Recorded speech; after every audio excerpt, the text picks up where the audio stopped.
Hello and welcome to Mabina TV. This is where basically I look at all the top issues in Africa. So for now, I'd like to look at the middle class in Africa. So how do you think the middle class in Africa can participate in the political process? That is, how do you think the middle class in Africa can participate in the political process? So right now, you have the middle class in Africa, the professionals, the doctors, the lawyers, the engineers, the teachers, the civil servants are not able to participate in the political process in Africa. So you find that now the political process in Africa is a pact between the super rich who provide the funds and the downtrodden poor who basically enforce the decisions of the super rich. So you have the middle class being left out. And then I think right now you have the middle class in Africa managing trillions of shareholder capital. That is, you have the middle class in Africa managing trillions of shareholder capital. So you have why if they transfer just 1% of this ingenuity they use in managing trillions of shareholder capital, if they transfer that 1% of ingenuity, if they transfer it to politics, then you find that basically then African politics can be cleaned up. And I think in the Western countries, you have the prime minister, the president is your normal doctor, is your normal lawyer, is your normal civil servant. But in Africa, the politician is a billionaire, is a multimillionaire simply because they have gone underground. They go underground, they steal money, maybe they are drug lords, maybe they are scammers, then they steal that billions of money, and then they use that to get into office. So I think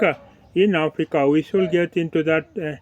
I think in Africa we should get into that pattern where the middle class is able to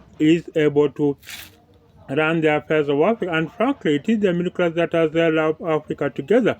And despite the $1 trillion looting, the kind of $1 trillion that are looted from Africa by our leaders, by our politicians, it is the middle class that are keeping Africa safe. And so I would like to believe that right now we need the middle class to be able to fashion a new way for Africa. And I think the middle class are educated, they have skills that Africa needs, and I think in this way, Africa will be better managed. Africa will be able to be that continent that leapfrogs the future. Remember, everyone has said that the 21st century will be the Asian century. That is, everyone has said that the 21st century will be the Asian century. But I beg to differ. I believe that the 21st century, with capable leadership from our middle class, the 21st century will be the African century. And I think with capable leadership, then Africa is able to rise and be that country.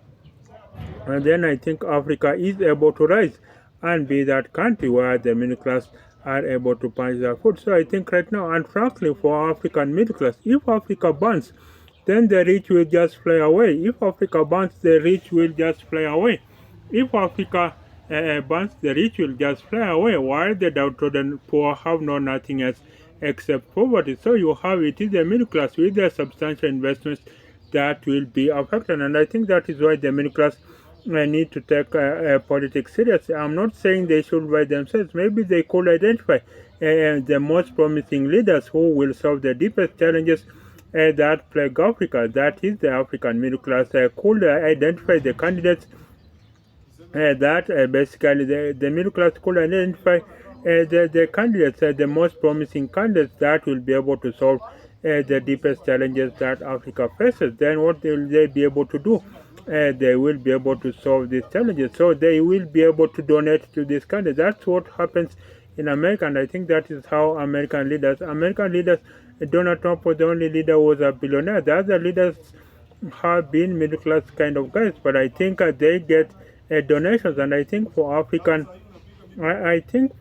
middle class, then they should identify the leaders, the most promising leaders that are able to solve our most promising challenges. Then when they get these leaders, then they will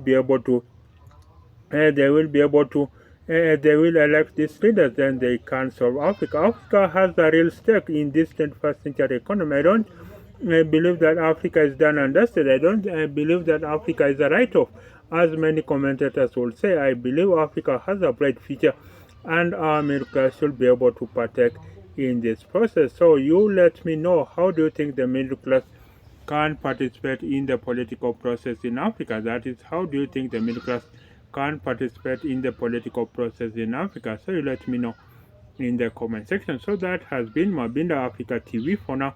Till the next episode, bye for now.